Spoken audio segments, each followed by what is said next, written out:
Hi there, Sandy here. Welcome to another jewelry making video at keepsakecrafts.net. Memory wire bracelets are a favorite because they're so easy to wear, and really it's just simple stringing. Most of the work is in the designing and the planning. But this bracelet is definitely all about the designing and planning. So for this bracelet, I'm actually going to have 7 wraps of beads. And you want to make sure that your memory wire is long enough to accommodate that. First of all, for a memory wire bracelet, you actually need a little bit more than your usual bracelet length for each wrap, since we're planning these very deliberately so that each round is one type of bead, so that we have the look of a stack of dangles. We need to really plan that and get those numbers pretty close. In my estimation, what I've figured is I end up needing about 8 inches of memory wire per wrap. So 8 times 7 is 56, and I have about a 60-inch piece of memory wire here. And you can see I already added a memory wire end to one end, and that is just glued on with some 5-minute epoxy. And if you want to know more about memory wire ends, I've done a whole Friday findings video on those. So then it's time to start planning our center. Now I thought you might be interested in some of the design process. So I went through my beads and found what I liked, and I decided that my central strand or bangle is going to consist of these pink pearls with these little filigree spacers. And then I chose some other beads from my stash, and I have them on this scrap of bead stringing wire crimped because I needed to bring it to the craft store to find some other beads. I didn't have quite enough of what I needed. So that's a good tip for you. Just string a sample of what you have onto some bead stringing wire, crimp both ends securely, and then you can hold this up to the strands at the craft store and really get a good idea of how it's going to look. And interestingly, I chose these antique gold filigree bead caps, but I really couldn't find any matching spacer beads that I liked at the craft store, so I'm actually going to end up going with copper for the spacers. And the copper looks really nice with the pink. So the first thing I'm going to do is arrange my central section of beads. And often it's just dictated by how many beads I have. I only have 4 of these big ones and 3 of these smaller dark ones. So these are going to have bead caps just on the dark ones. And then in between each of those I'll have one of the smaller light ones. And this is how I often design. I just start putting things together, and then I put things on either side, and then I put things in between, and then we end up with a nice symmetrical design. And I've taken the time to measure this out so that I know that this is about 8 inches of beads. For the rows on either side of these pink pearl beads, I've chosen these faceted rose quartz beads. And I also have some oval cherry quartz beads. I only had like 6 of them, so I'm just going to put 3 in each of these rows. And then I have, like I mentioned, these copper saucer spacers. Now I made sure and picked a different shape than round. It kind of looks boring and repetitive and static if you use the same shape.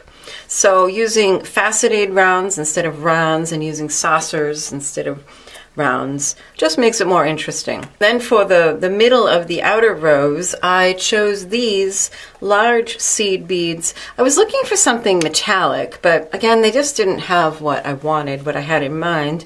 But I thought these look nice because they kind of have the copper look, the gold, and even a bit of the pink in them. So I thought that would be pretty framing it. Framing everything, I have these pink pearls. Again, if you picture this is a little more than half of the design, these patterns will be repeated in the opposite order on the other side. So there'll be 7 wraps of the bracelet. With each of these being a different color, it'll look like a stack of bangles. Now if you don't have memory wire ends, you can just use round nose pliers and make a loop here. That's certainly one way to do it, and it's just fun. I've made a lot of memory wire bracelets that way. But I just like the look of the ends. It's just a nice finished look. So we'll find the other end and start stringing about 8 inches of one of our outer rows of beads. So I've gone ahead and strung on 8 inches of beads, and I'll just try it out. And so you can see just the natural way the wraps fall. Maybe you will remove like 2 beads from that overlapping. But it'll naturally, I think I'll probably leave it because it'll actually naturally open up a little bit more the more weight that's on it. So yeah, that's just about right. And that's how you can test it. Just take one of these bead clamps and put it on there to hold everything in place and put it on your wrist, and then you'll see that fits just about right. So if your bracelet size is a lot smaller or larger than 7 inches, you might want to test it for yourself. But I found 8 inches was just about right. So now I'm going to add 8 inches of these seed beads, and I'll just continue on adding 8 inches of each of the beads, checking in between just like I did, just to make sure that everything lines up, because like I said, the more weight that's on the bracelet, it will change things a little bit. So I just thought I'd show you. I'm a little bit more than halfway through, and you can see I'm checking this latest wrap, and that's pretty good. You can see how they all pretty much meet up. If I had one more pearl of these pink pearls, I might add it here, but I don't, so it'll have to do. It'll be fine. Just one little tip: when you're working with this memory wire, think of it like the slinkies that you played with in your childhood. It's pretty much the same thing. It's a hardened piece of wire that holds its shape. And like the slinkies that you played with, you can distort it and pull it out of shape if you handle it roughly.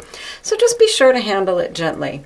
So now I'm going to set up my final 3 rows, and so I'll be doing what I just did but in reverse: the rose quartz and saucer spacers, then the gold seed beads, and finishing with the pink 4mm pearls. And so here it is, all the beads are strung on, and here you can see the look of a symmetrical stack, and it's all just a memory wire bracelet. So now to finish, you can either turn a loop here on the end, but I'm going to glue another memory wire end, and you can see it's just a bead with a single hole that's drilled only halfway through the bead, and you glue that on, and then that finishes the end just like the beginning. There it is. And so that's glued on there. I'll use a short setting 5-minute epoxy so that I can stand to sit and hold it for 5 minutes until it's set. It won't be completely cured for longer than that, but I don't have to sit and hold it for hours. And then that's it. Now for trimming your wire, make sure, first of all, that all your beads are down tight against each other. And then use a pair of memory wire shears, or use just a junky old pair of wire cutters. Don't use your good ones because it will ruin them. This is hardened metal. So we'll just trim it, glue on my memory wire end, and the bracelet is done. I hope you've benefited from these videos. If you're interested in any of the supplies I used, click on the little eye or the tag in the upper right of the video, or the link in the description box, and that will bring you to my blog post. At my blog post, I'll have a complete supply list and links to many of the products. So be sure to subscribe if you haven't already. Take a peek at my Patreon page if you'd like to know how you can help support these tutorials and get some great rewards for yourself and help keep them coming for everyone. So happy creating. Bye-bye.